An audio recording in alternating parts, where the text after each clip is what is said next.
Hi, I'm Phil Dorner, President of the Ontario Real Estate Association. And I'm Richard Leroux, Chair of the OREA Government Relations Committee and Chair of this 2013 Political Affairs Conference. Between the two of us, Richard and I have over 60 years of experience in the real estate industry. In that time, we've seen how government can help and hurt the business of real estate.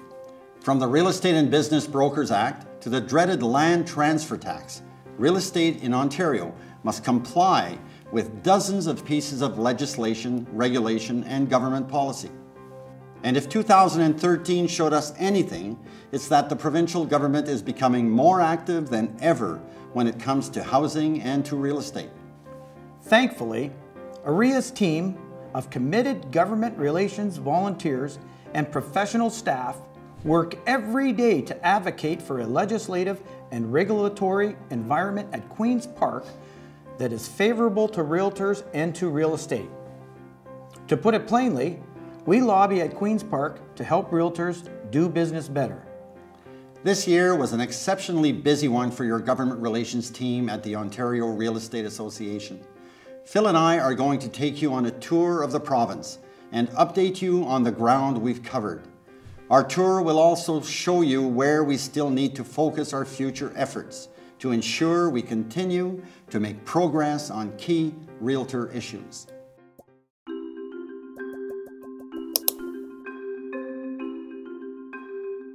Did you know that more than 12,000 brownfield sites are sitting idle across Ontario? These brownfield properties are worth hundreds of millions of dollars in property value and considerably more in economic potential. Unfortunately, owners who want to redevelop these sites must overcome significant financial, legal, and regulatory barriers. To make matters worse, most government incentives don't kick in until well after the development process has been completed.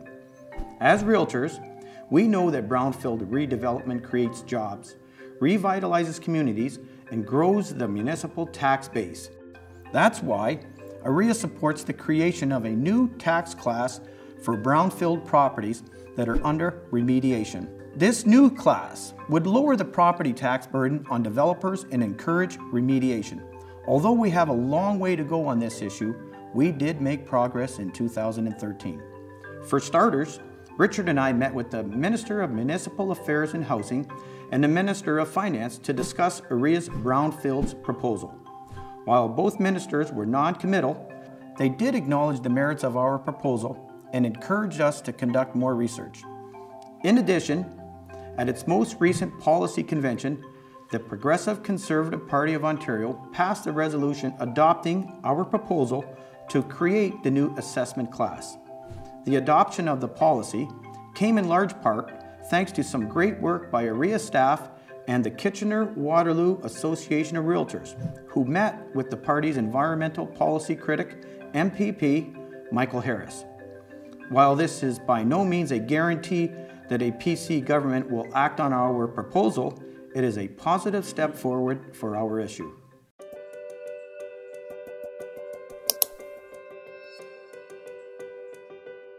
Did you know that a home buyer in Toronto has to pay an average of $15,000 in land transfer taxes to the province and to the city, upfront every time they move? Ontario realtors believe the tax is fundamentally unfair, bad for the economy, and will make home ownership less affordable in our province. Earlier this year, OREA learned that the large Urban Mayors Caucus of Ontario, or LUMCO, had begun lobbying the provincial government to commit to giving municipalities the power to charge a municipal land transfer tax. In addition, the province also announced that they were looking for new funding tools to pay for transit expansion plans in the Greater Toronto-Hamilton area. If the municipal land transfer tax spreads outside of Toronto, the consequences would be serious for realtors, local housing markets, and home buyers. To protect home ownership for future generations, OREA's Board of Directors committed the organization to stopping the spread of the municipal land transfer tax. For that reason, the municipal land transfer tax was a big focus of our lobbying work in 2013. Take a look at what we've done so far.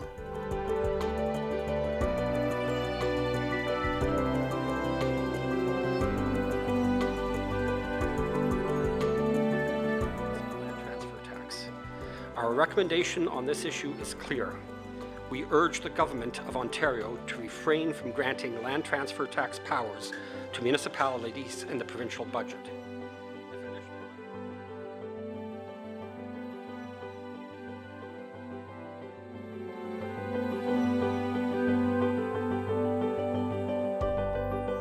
Thanks to this hard work, we learned that the province has no immediate plans to add the tax to its list of revenue tools to fund transit or to give the tax to municipalities.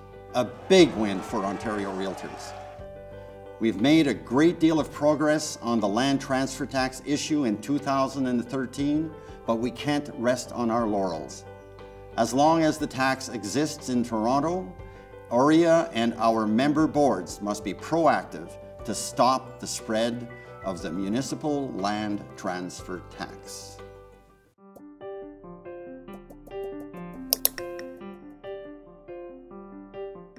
Full disclosure. As realtors, we're obligated to reveal material facts that may impact someone's buying decision. Unfortunately, some material facts are disguised by property owners and hidden from realtors. Take, for example, former marijuana grow operations and clandestine laboratories. Former grow ops pose a number of health and safety risks to homebuyers.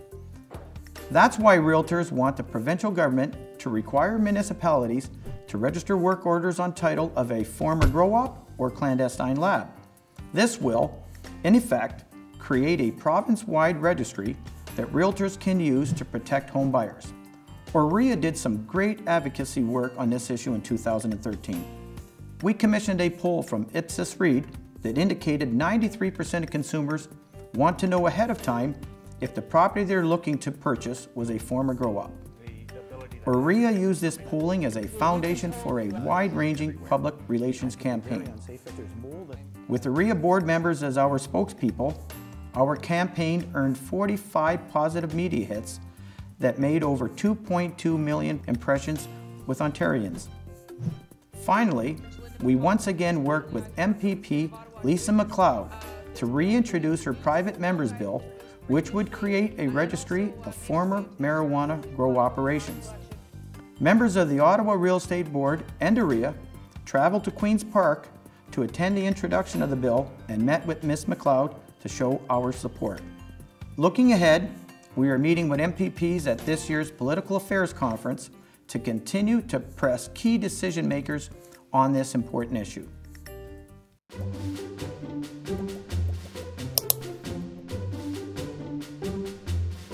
The exclusion inside the Electronic Commerce Act for agreements of purchase and sale is a prime example of government legislation lagging behind technological advances. The exclusion means that the execution of electronic agreements of purchase and sale aren't covered by the legal protections of the Act. OREA has lobbied for the removal of the exclusion because electronic agreements of purchase and sale would allow realtors and consumers to benefit from faster, more efficient transactions. Thanks to meetings by the Quinte and District Real Estate Board and the Ottawa Real Estate Board, MPPs Todd Smith and Yasir Naqvi co-sponsored a private members bill on e-signatures late in 2012. Take a look. This bill is really a testament to a lot of good political work, actually, some good political footwork that's been happening on the ground here. The Real Estate Association and the realtors across the province have met with me several times, including here at Queen's Park and at my office in Belleville as well, members of the Quinte Real Estate Association. I recall about 16 months ago, meeting with Doug Peterson, who's a well-known realtor and a former president of the Quinte and District Real Estate Board back in the Belleville area. He goes by Realtor Doug 1 on Twitter, and he's probably following here this afternoon. Sharon Short was here from the Quinte Real Estate Association as well just a couple of weeks ago when this bill was introduced at first reading, and she's a member of the PAC committee as well for the Ontario Realty Association. So they've been doing a lot of good work and explaining to us what it's going to mean to them for us to remove this bit of red tape that's interfering with business. The realtors are so important to our local communities, and small business people in general are so important. The realtors are very important citizens because they're some of the most charitable philanthropists that we have in our region. I can tell you that in the Quinte region, it doesn't matter which gala dinner I'm at, I'm surrounded by real estate agents. They're there supporting the causes in our community. So I think it's great that we're able to come together here today and support them by passing this very small piece of legislation. With the passage of Mr. Smith's bill, OREA began an all-out pre-budget blitz to convince the government to pick up the proposal and put it in the spring 2013 budget. I am happy to report that back in June, the government amended the Electronic Commerce Act in the 2013 Ontario budget to remove the exclusion for agreements of purchase and sale. This is a great example of the importance of individual meetings between local realtors and MPPs. The inclusion of OREA's proposed amendment in the 2013 budget is a tremendous accomplishment for the association and for you, our members. Moving forward, the government is consulting with other stakeholders before making a final decision on proclamation of the amendment. OREA is working with the government to ensure a smooth transition to e-signatures, and we expect the change to be proclaimed sometime in 2014. While it's just around the corner, we still advise realtors to continue to complete all agreements conveying interest in land in writing.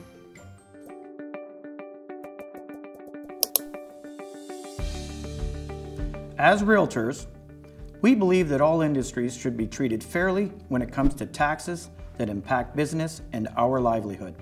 That's why OREA is a strong supporter of changes to the Real Estate and Business Brokers Act, which would permit real estate salespeople and brokers to professionally incorporate. Personal real estate corporations can be beneficial for a number of reasons. Most notably, the corporate marginal tax rate is lower than the top marginal rate on employment income. Therefore, the ability to incorporate would allow a real estate salesperson, depending on their level of business income, to save money on their income tax. At present, OREA is working with the Ministry of Consumer Services and the Ministry of Finance to implement changes to REBA 2002 to allow real estate salespeople to incorporate.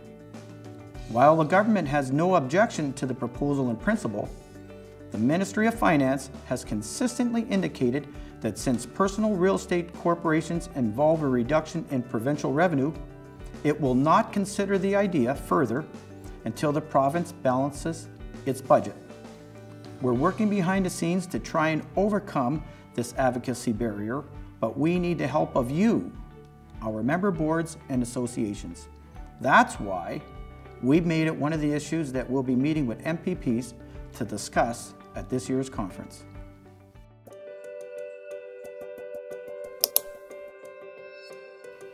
In 2013, the Ontario government introduced Bill 55, Stronger Protection for Ontario Consumers Act. Bill 55 proposes changes to the Real Estate and Business Brokers Act to address the issue of so-called phantom offers. If passed, Bill 55 would require all offers to be in writing, and under Section 35(1)(2) would require brokerages acting on behalf of a seller to keep all copies of written offers. OREA has serious concerns with Section 35(1)(2). From our perspective, this section presents serious issues for buyer privacy, and most of all, it will create a significant administrative burden on real estate brokerages. The bill passed second reading, and it was referred to the Standing Committee of the Legislative Assembly in early October. OREA's Government Relations team was very active on this file throughout 2013. Here are the highlights. We met with Minister Tracy McCharles. We made a submission that outlined our concerns. We met with ministry officials to discuss the submission and alternatives to Section 35(1)(2).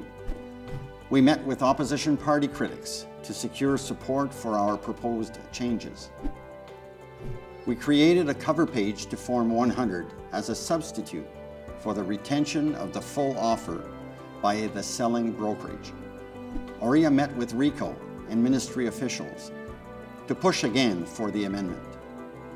And we scheduled an appearance before the Standing Committee of the Legislative Assembly, who was reviewing the bill. The committee was expected to conduct clause-by-clause review of the bill in November. We are hopeful that an amendment to Section 35(1)(2) will be inserted during this stage. I'll have an update on what transpired in committee after the video.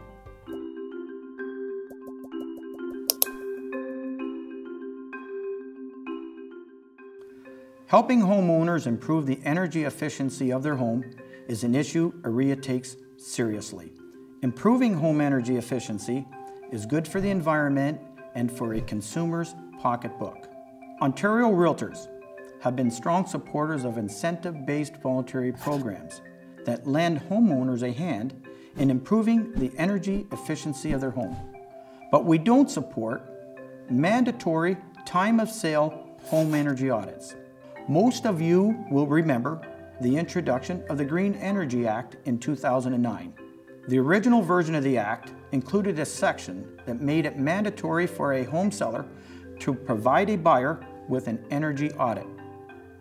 OREA lobbied aggressively against this provision and was successful in convincing the government not to proclaim the section into law.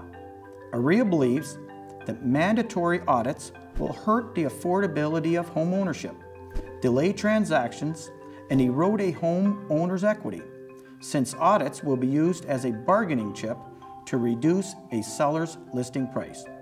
Unfortunately, the issue of mandatory home energy audits came up again in 2013 through a private member's motion introduced by Ottawa MPP Phil McNeely. Although private members' motions do not have the force of law, OREA was concerned that Mr. McNeely's motion could send a strong signal to the government that there was a desire among MPPs to revisit the issue. In the lead up to debate on the motion, OREA launched an all-out blitz of MPPs. We did a targeted call for action that resulted in dozens of emails heading to MPPs. We met with Mr. McNeely to explain our concerns, and we pushed key decision makers on the energy file to oppose the motion.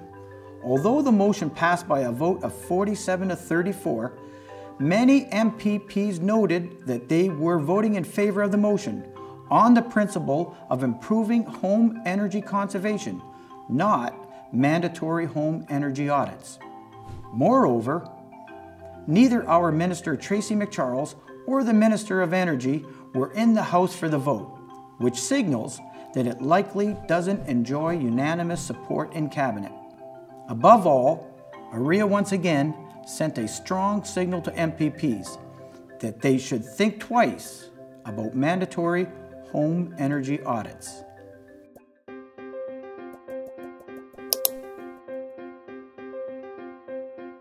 "2013 was a good year for realtor advocacy at Queen's Park. Clearly, we've had some considerable success, but there's still a lot of work to do. I want to thank the Government Relations Committee for their important contribution to OREA's advocacy at Queen's Park. I also want to acknowledge OREA's Government Relations staff for their hard work in keeping us front and center with MPPs on realtors issues. And thank you. Members don't realize how important a role they play in our advocacy efforts. As you meet with your MPPs over the next 2 days, remember that your meetings make a difference. Our success on the electronic signatures and other issues in 2013 are great examples of how important your efforts are to the success of Ontario Realtors at Queen's Park. So enjoy the conference, stay engaged. And let's continue to help our members do business better.